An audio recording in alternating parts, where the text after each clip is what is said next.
Hello दोस्तों, तो हम आज बात करने वाले खेसारी लाल यादव जी और नर्मदा माला का एक बहुत ही ज़बरदस्त वीडियो सॉन्ग रिलीज हो चुका है और इसी के बारे में बात करने वाले हैं। जिसे गाए हैं खेसारी लाल यादव जी और शिल्पी राज जी और लिखे हैं गौतम राय और कलानाग जी इस सॉन्ग को लिखे हैं, जो कि आपको स्क्रीन के ऊपर दिखाई दे रहा है। जिस सॉन्ग का नाम है नमरी पे घंगरी, जो कि फुल वीडियो सॉन्ग ये रिलीज हो चुका है web music Bhojpuri YouTube channel पे, जिसकी में म्यूजिक दिए हैं प्रियांशु सिंह जी।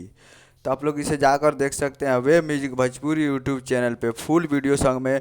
आज सुबह ही 8 तारीख को सुबह सुबह 6 बजे रिलीज किया गया है web music Bhojpuri YouTube channel पे।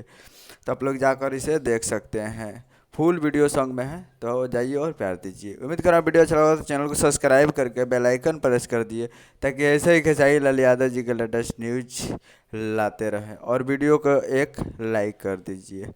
तो मिलते हैं अगले वीडियो में, तब तक के लिए जय हिंद, जय भोजपुरी।